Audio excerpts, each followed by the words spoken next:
followed by the karma. That right attitude is an awareness that I'm not the doer and the experiencer. We'll understand that in a little bit detail. So today we will see that what are the results of karma yoga. First thing, simply say that we are responsible for sorrow and happiness. If that is true to me, I'm only responsible for my sorrow and happiness. If that is true, then why choose the little small pleasures that comes and goes? Why to worry about the pain that comes and goes? Why not choose the permanent happiness? Huh? Why not end the suffering forever? Why we claim that we are suffering? Why we claim that we are worthy of suffering? So when we claim that we are worthy of suffering, we are opposing the very nature of existence. And I must tell you that if every human race, the entire human race, understand that the very existence opposes suffering, then what will happen? All this anxiety, psychological challenges will come to an end.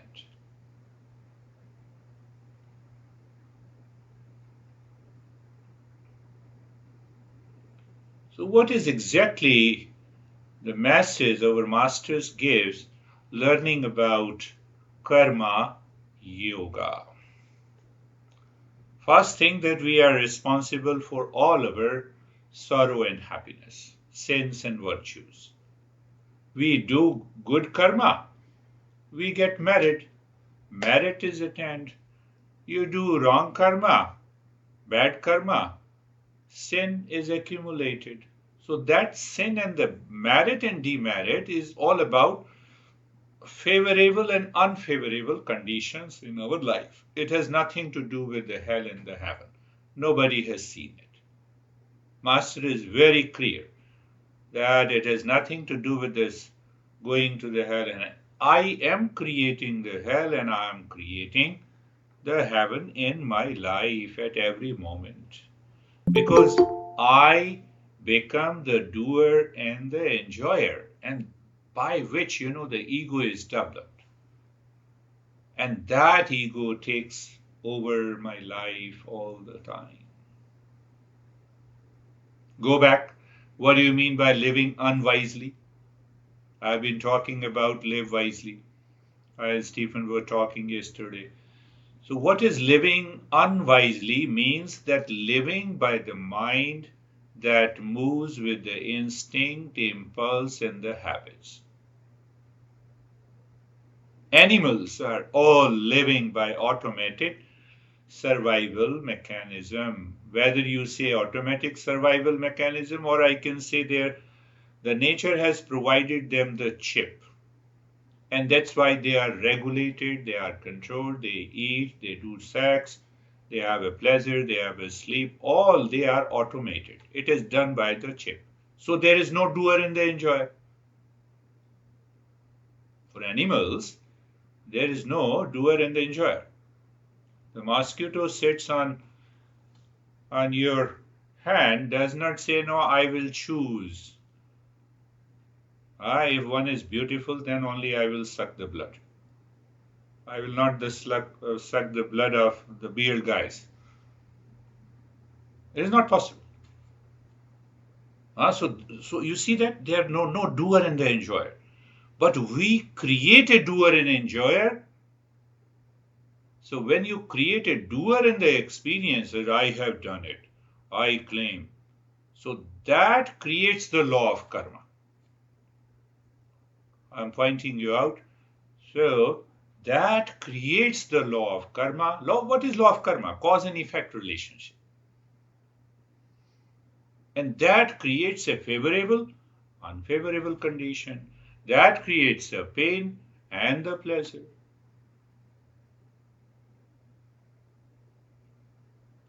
That creates the pain and the pleasure. See that, pay attention to daily activities. Doer and the experiencer are with the human being, not with the animals. That doer, the sense of being the doer, the sense of being the experiencer. Cause and effect relationship is created. That is why the law of karma applies to the human race, not to any other living species.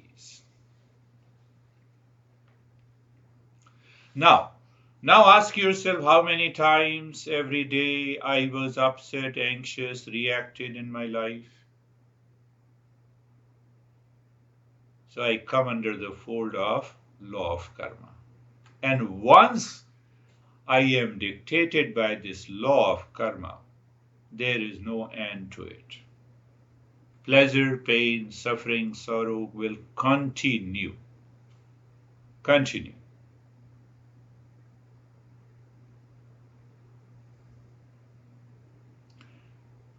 You should be clear when you ask a question, do animals need ego to live and regulate their lives? No, they don't need. They are regulated by the nature. Do I need a sense of ego? Yes. So to get rid of that sense of doership and the experiencer,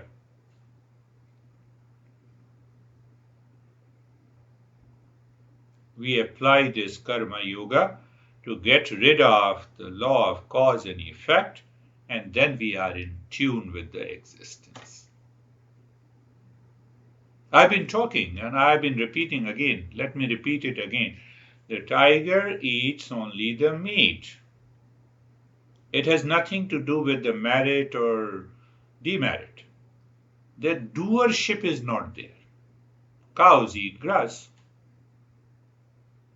They don't have a choice.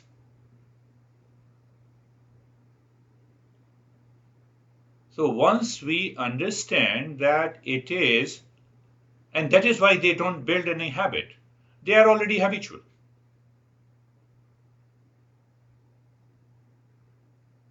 So now go to the next step, the good karma with the negative attitude in the mind, and the wrong karma with the right attitude in the mind. Both destroys us. So sometimes we show that, how good I am. You see that. I will just reflect on one person. I don't want to disclose the gender. That person started sending an email that I have a very severe disease, and she started enjoying writing about her disease, at least in 5 or 6 emails. And I did not respond.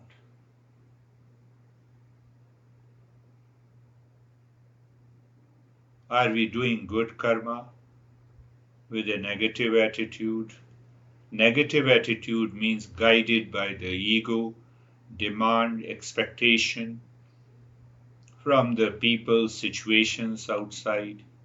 Even if we have good attitude, we are doing the wrong karma,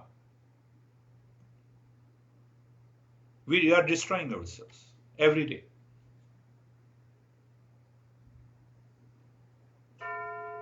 Living wisely means you filter out all the wrong notions that is present in the mind.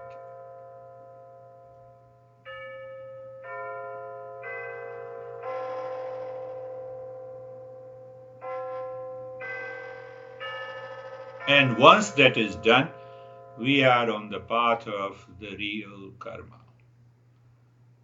Now let us ask, what is the result of the karma yoga? That is what I will cover in maybe 1 or 2 more sessions.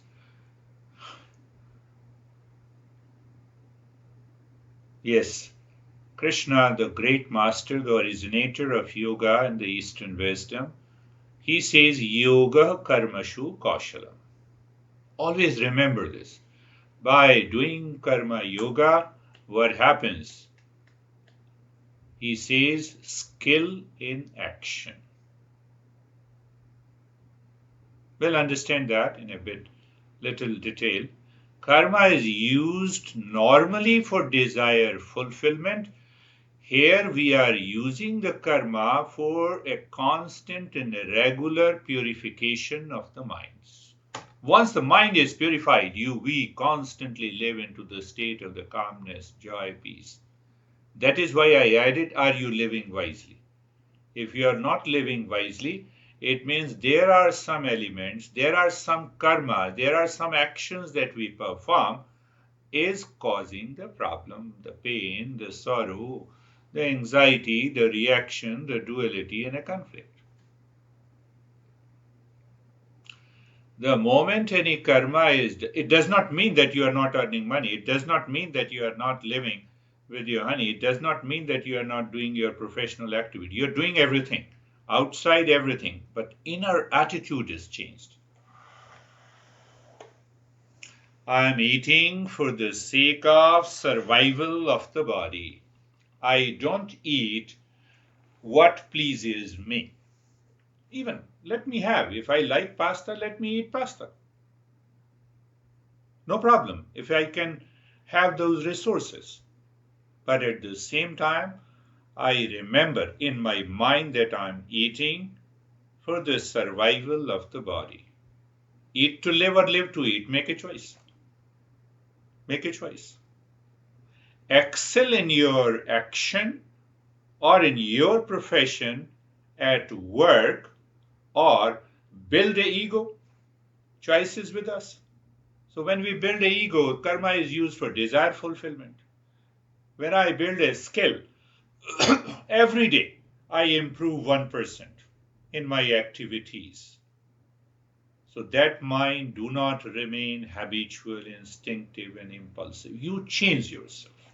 Your attitude changes, your life changes. So now take the verse, Buddhi yukto jahati ho.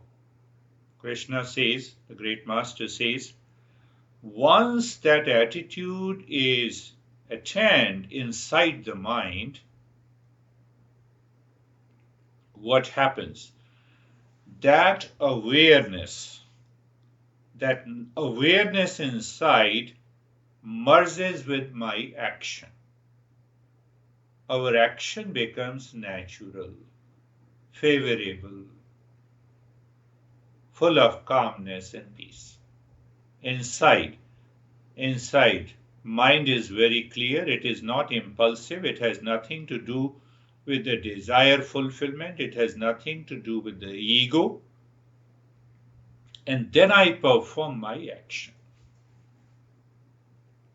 That is known as yoga is skill in action. I use the word karma yoga. Yoga is skill in action.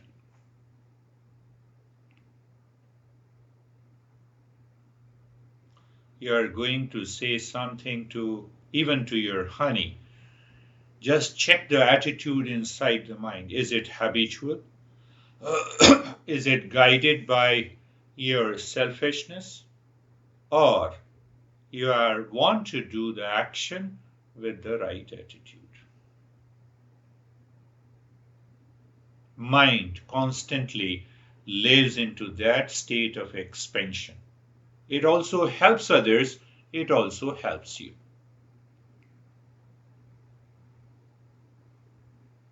So what happens now? Now see how it purifies the mind. You don't have any preference of likes and dislikes. You don't have any preference of pain and pleasure. You don't have a fear that what I'm proposing, you will dislike and reject it, because you don't create that intention in your mind of likes and dislikes. You simply perform your karma with the best of your ability. Absence of the doership is there. That purifies the mind. So mind remains in the state of the calmness. That is why I have been asking, do you live wisely? how many times you were upset last week or until from the last session until now. Anybody can do any action. A criminal may be very humble outside. My action merges with that awareness inside, and that awareness has an attitude, a right and good attitude. That is all we need to do in the state of the karma yoga. If you are not doing karma yoga, say for example you are angry over your honey, next moment you realize it, get rid of the anger, correct it, have the right attitude, and do it. See what happens. One option. Second option, keep that attitude for days and weeks. After a few weeks, you will forget, you will do it again. So in the relationship, there is always a gap. There is always something that pricks you. Every time you look at your honey, that pricks you. Are you getting it? What I'm saying? Any relationship, whether son, daughter, husband, wife, relationship, that constantly pricks you. That pricking in the mind must go. This is what our masters are saying, that you get rid of these likes and dislikes. That causes the attachment and detachment. And then the attachment and detachment causes the desire. Desire results either to the greed or hesitation, or it builds a cycle of cause and effect. Oh, you told me, you insulted me, and you. Your focus is on others. Karma yoga must purify my mind. And that is the reason I have been asking, have you been upset, anxious, reacted to any situation, to any condition in your life every day? I have to take stock of this. So what is happening? I am adding the knowledge, the wisdom. I am adding the knowledge and the wisdom in every act. What is that act? Whether I think, whether I speak, whether I act in my life, I'm adding. And once that happens, your mind is calm. It will stop wandering.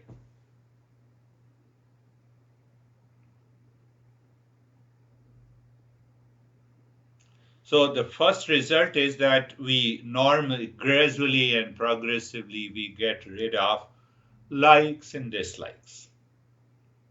To give you an example, Buddha, after awakening, traveled across India for 45 years.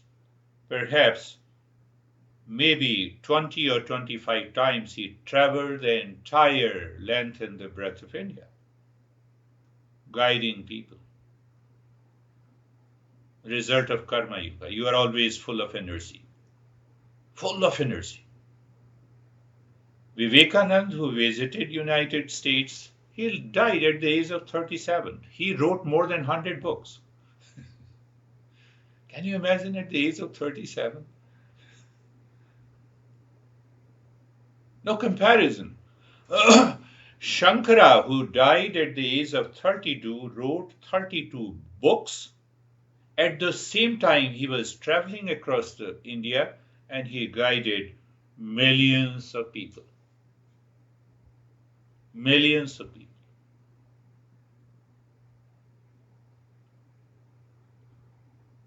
So, we are not avoiding any action. Whatever we are doing, we want to excel in that. Do whatever the business you want to do. Do what are the activities that you want to do. It is okay, but it should be, karma should be converted into karma yoga. Look at this. I'm reading another result. Another result. And we have to contemplate on that. Simple result is karma yoga leads to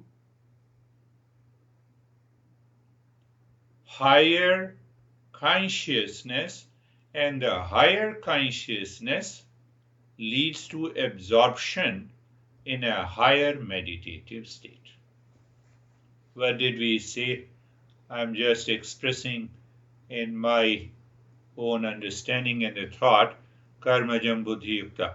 So what he says, Master says, that when we start performing actions with the right and good attitude in the mind, what is going to happen?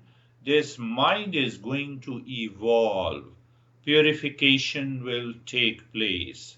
The knowledge will be realized in the mind, and I will remain absorbed into meditation 24/7. This is another way to put it. All the time. You will discover, you need not to sit in eyes closed and then you will sit in meditation. That state of consciousness will remain with us all the time. So one result is the purification of the mind. It is very much required to build a harmonious, good relationship at home, at work, in relations. It is also beneficial for my personal life. I remain full of energy. There is no duality and a conflict. Greater the conflict in the mind, it will drain your energy.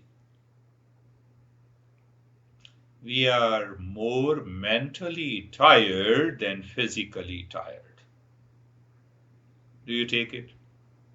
Do you understand it? We all more or less living a sedentary lifestyle. We are not going to the agricultural field and plow the field and doing hard work. I believe no one is doing any manual activity. So we are more mentally tired, emotionally tired. And it is because of the absence of the right and good attitude in the mind, means minus the sense of doership. No, but how to do it?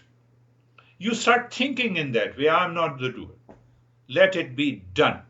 Let this work be done. Are you getting it? You're going to your work. Oh, let this work be done by the existence. You think and then you do it. Gradually what will happen, this mind will change.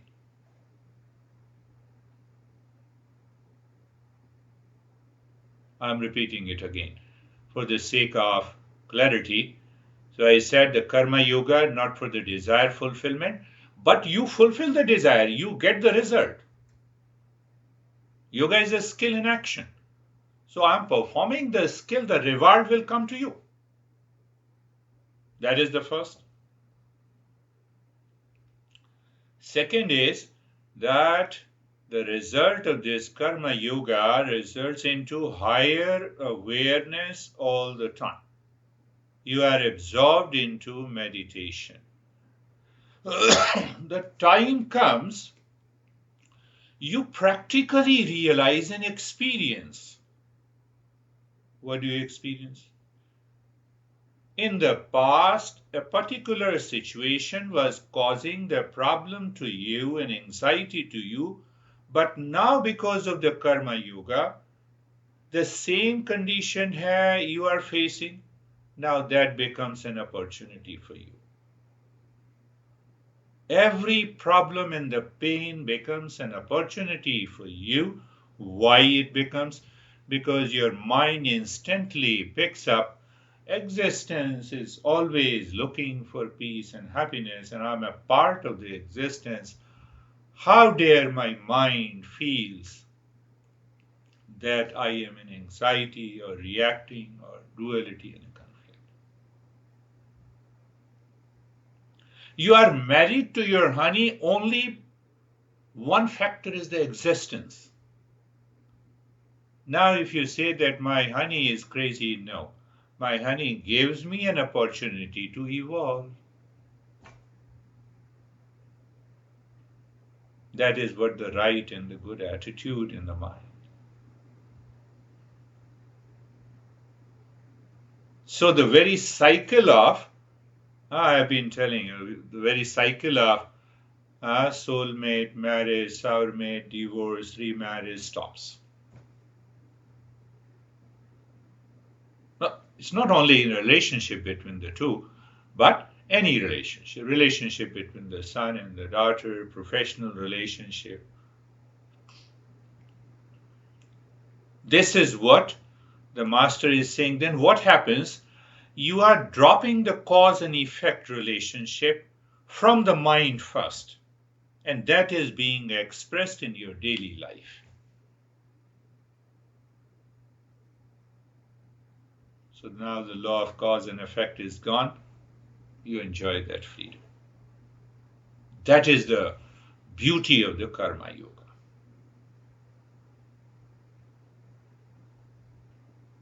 We have to think a lot about these results of the karma yoga.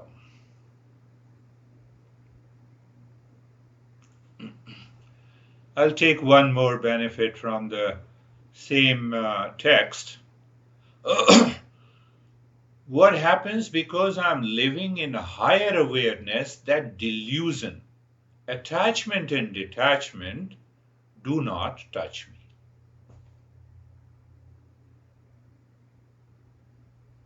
Means you instantly recognize, mind, don't go towards the attachment, don't go towards the detachment, don't fall into wrong notion, don't fall back into the delusion.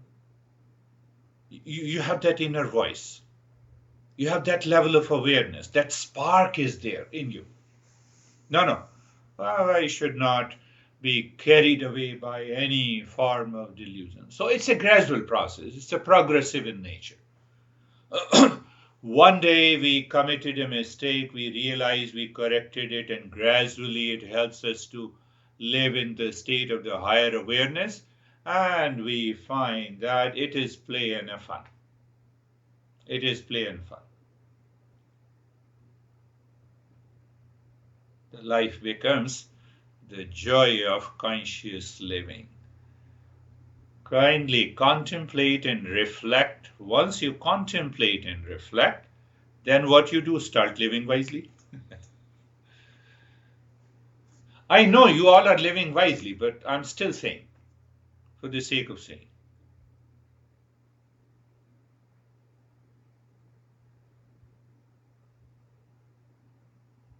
Very simple. You are aware, you are calm, you see the cause and effect. Now you are acting with the right thought, right speech, right action. Whether it is a personal life, professional life, social life.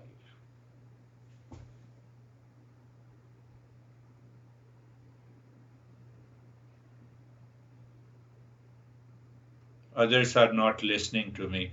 It means your attention is on others. You're living unwisely.